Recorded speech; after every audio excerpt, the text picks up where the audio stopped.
इसी में बात को खत्म करता हूं। आप पता किस अंदाज में कहती हैं, सुने।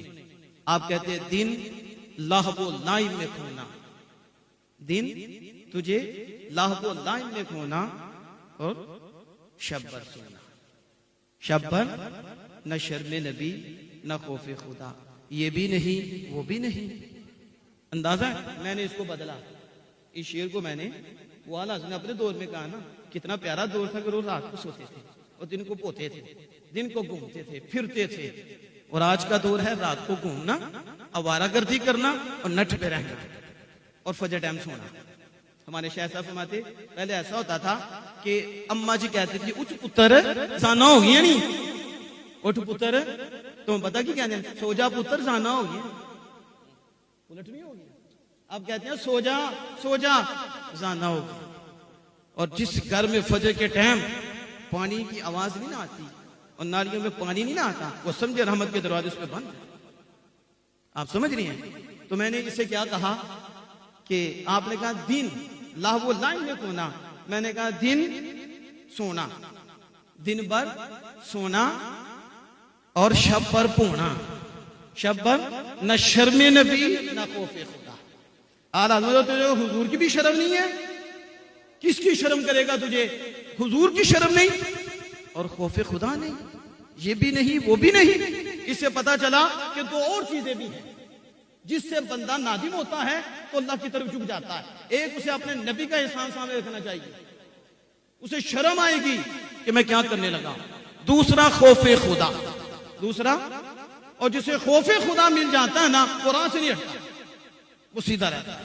लेकिन खौफ खुदा अल्लामा साहब अल्लामा तनान साहब हो सकता है खौफ खुदा भी शुरू के किसी को बचे नहीं, या डरा नहीं रहा, क्या करने लगी? तो सबसे पहले हुजूर ने डराया ही वंज़िर अशीरतकल अक़रबीन। और मैं समझता हूं कि ये जो इब्तिदाई होती हैं इनके लिए जरूरी है इन्हें डराया जाए। जो बड़े हो जाते हैं ना उनके लिए डराना है ना उनके लिए तरगीब है। वो तो ऊंचे लोग हैं, वो ना तरगीब के लिए आते हैं ना ही वो खौफ के लिए आते हैं, वो सिर्फ यार के लिए आते हैं। वो आला लोग होते हैं, उन्हें नहीं होता कि टाफियां दी जाएं, उन्हें ये नहीं होता कि किस्से कहानियां सुनाई जाएं।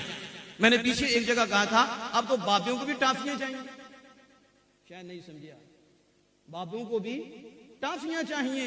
हालांकि बापों के लिए टाफियां नहीं होती, बच्चों के लिए होती है। नहीं समझे आप? ये जो किस्से कहानियां दे के उबारा जाता है और इसे नमाज के लिए तैयार किया जाता है और सच्चाई के लिए तैयार किया जाता है, ये बच्चों के लिए होता है। उसे कहानियां सुनाई जाएं, उन्हें अब 60 साल के बाबे को भी कहानी सुनानी है। आप इसे तो समझ आनी चाहिए, इस 25-30 साल के नौजवान को समझ आनी चाहिए। और टाफियों के लिए नहीं चलते, ये तो इब्तिदाई होते हैं जिन्हें तैयार करने के लिए कहा इतना स्वाब, इतना अजर, इतना अजर, इतना अजर, आ जाएं आ जाएं। और आपने लालच दिए हैं, इस लालच में आ जाए, इस लालच में आ जाए, इस लालच में आ जाए। महबूब के गुलाम हैं, मुझे मानने वाले हैं, बच जाए। लालच में नहीं आते, डराया, डर के आ जाओ, डर के आ जाओ, जन्नत में जाओगे, ये सजाएं मिलेगी, ये सजाएं मिलेगी। ये तो इब्तिदाई के लिए हैं जो इंतहा पे पहुंच जाते हैं, फिर वो नहीं देखते कि डर, और ये भी नहीं देखते इतना अजर, बस ये देखते हैं मालिक का आर्डर है, वो खुद उससे की है, इसलिए बगैर किसी गर्ज और बगैर किसी खौफ के उसकी इताअत की जाए। आप समझ रही हैं? तो इसलिए कोशिश करें, ये जो मैं चंद नसीहतें आपके सामने रखी हैं, खौफ वाली आयतें पढ़ा करें, इसका तर्जुमा किसी आलिम दीन से सुने जो खौफ वाली आयतें हैं। और जो वाकयात हैं खौफ वाले, नबी अकरम सल्लल्लाहु अलैहि वसल्लम की दाढ़ी शरीफ सफेद हो गई, कितने बाल थे। सूरत हूद ने हुजूर ने फरमाया, सूरत हूद ने मुझे बूढ़ा कर दिया, उसके मज़ामीन वाली आयतें उन्होंने मुझे बूढ़ा कर दिया। तो हमें कभी ऐसा हुआ? मुझे पूछो, मैं कहूंगा मैं जन्नती, नाले सुन्नत मेरी बख्शिश है। वो जरा सुन्नत पे जाएगा तो उसकी बख्शिश। अभी तुमने गारंटी ले ली है कि ईमान पे जाओ। और जिनके थे वो रोते थे, आंखों से आंसू बरसते थे। सैयदना फारूक आजम कहते काश मैं फरूख ना होता, मैं तिनका होता। खौफ का आलम ये था जो जन्नती से आगे थे। लेकिन हमारी हालत क्या है? गौर करो, वक्त तो थोड़ा है।